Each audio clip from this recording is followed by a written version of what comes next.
Bismillahirrahmanirrahim. Assalamualaikum warahmatullahi wabarakatuh. Berjumpa lagi bersama saya, Fauzani Rahman. Di sini saya akan menjelaskan tentang evaluasi IMK atau interaksi manusia komputer dan teknik evaluasi untuk kebutuhan tugas mata kuliah Interman. Sebelumnya, mari saya jelaskan dulu tentang apa itu evaluasi. Jadi evaluasi itu dapat diartikan sebagai proses yang secara sistematis dapat mengumpulkan data tentang beberapa pendapat seseorang atau sekelompok user kepada kita yang berdasarkan dari pengalaman user dalam menggunakan sebuah produk untuk tugas tertentu dalam lingkungan tertentu. Jadi evaluasi itu seperti proses yang secara sistematis mengumpulkan data yang menginformasikan kepada kita tentang pendapat seseorang atau kelompok terhadap suatu produk, dan seorang user berkeinginan untuk menggunakan sebuah sistem yang mudah dipelajari dan penggunaannya sedapat mungkin efektif. Lanjut tentang tujuan evaluasi. Tujuan evaluasi ada apa aja? Ada yang pertama, yaitu tujuan evaluasi dilakukan adalah untuk memeriksa tentang user, apakah user tersebut dapat menggunakan produk tersebut dan puas dengan hasil yang diperoleh. Kemudian tujuan yang selanjutnya adalah evaluasi biasanya dilakukan dengan menggunakan kuesioner atau interview di mana berisi tentang kepuasan pelanggan terhadap produk. Selanjutnya, bagaimana atau kapan waktu pelaksanaan evaluasi seharusnya dilakukan? Waktu evaluasi seharusnya dilakukan pada saat proses pembuatan produk sehingga menghasilkan data yang sama sesuai dengan yang diminta dan dibutuhkan oleh user atau biasa disebut dengan formative evaluations. Dan waktu selanjutnya adalah saat produk sudah melewati masa prototype atau saat produk sudah siap dan ketika produk sudah beredar pada pasar target, sehingga apabila terjadi kekurangan atau perubahan kebutuhan user, pihak produksi dapat memperbaikinya. Dan ada beberapa paradigma evaluasi. Yang pertama yaitu quick and dirty evaluation, yaitu adalah umpan balik berupa keinginan dan yang disukai dari user atau konsultan yang disampaikan secara informal kepada desainer tentang produk yang dibuatnya. Selanjutnya ada usability testing, yaitu evaluasi ini cukup dominan digunakan pada tahun 1980-an. Kinerja user umumnya diukur dalam jumlah kesalahan yang dilakukan dan waktu yang dibutuhkan untuk menyelesaikan tugas. Sementara cara yang umumnya digunakan untuk membuat sistem ini dengan cara melihat secara langsung atau merekamnya dengan video. Kemudian yang ketiga ada field studies, berbeda dengan usability testing. Berbeda dengan usability testing, field studies ini dilakukan di lingkungan asli di mana user bekerja. Hal ini bertujuan untuk meningkatkan pemahaman tentang kerja user secara alami dan bagaimana teknologi tersebut berdampak padanya. Dan yang terakhir ada predictive evaluation, yaitu didasarkan pada pengalaman seorang ahli dalam menghadapi user, dan biasanya hal ini dijadikan patokan untuk memprediksi masalah-masalah penggunaan sebuah produk. Keuntungan dari predictive evaluation ini yang pertama adalah user yang diinginkan tidak perlu untuk dihadirkan dan proses pembuatannya relatif cepat, murah, dan cukup disukai oleh perusahaan. Selanjutnya kita ke tujuan utama evaluasi. Ada yang pertama yaitu mengawasi kinerja dari sistem suatu produk. Yang kedua, merekap hasil data dari proses respon pengguna. Dan yang ketiga, melakukan problem solving khusus pada sistem produk. Ada beberapa teknik evaluasi yang bisa dilakukan. Yang pertama yaitu observing users, seperti quick and dirty tadi.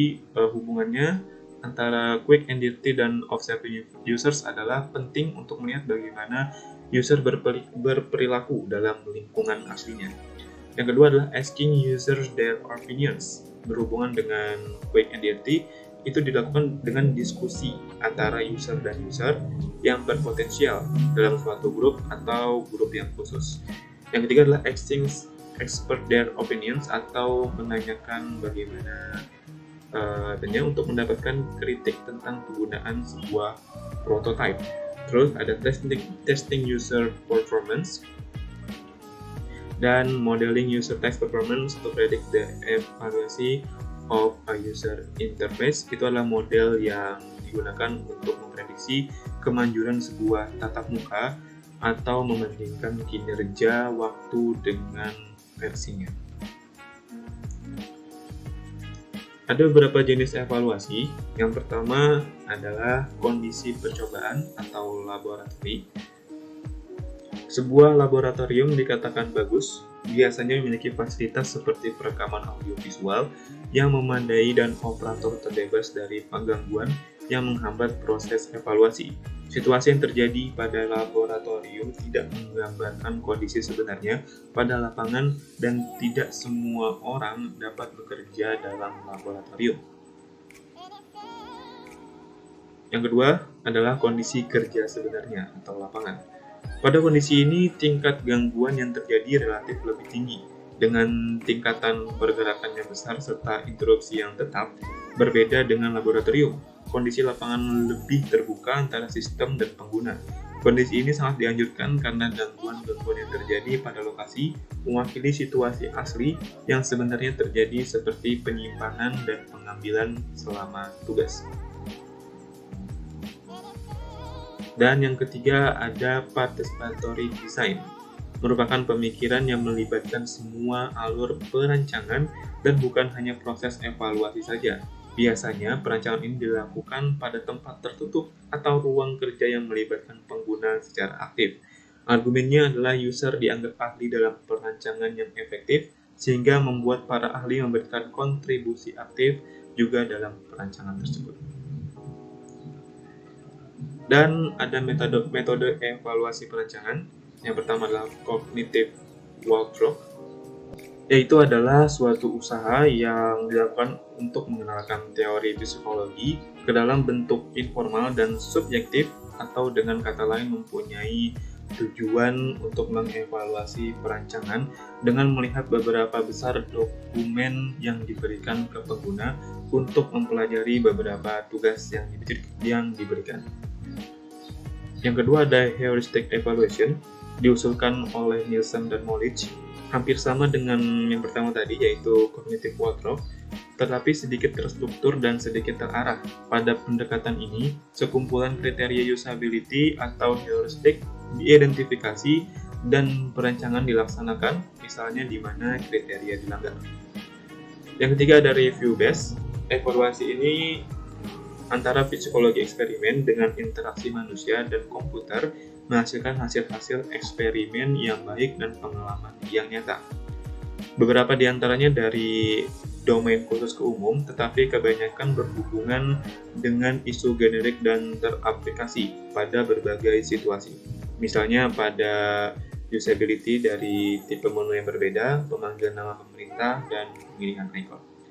Dan yang terakhir ada model base. Ini pendekatan terakhir untuk mengevaluasi perancangan dengan mengkombinasi spesifikasi perancangan dan evaluasi ke dalam kerangka kerja yang sama. Contoh GOMS model, Kestrel model, dan desain relational. Untuk metode evaluasi implementasi, ada yang pertama metode empirik atau evaluasi eksperimen. Itu adalah satu metode yang sangat kuat dalam mengevaluasi perancangan atau aspek dari perancangan menggunakan eksperimen yang terkontrol.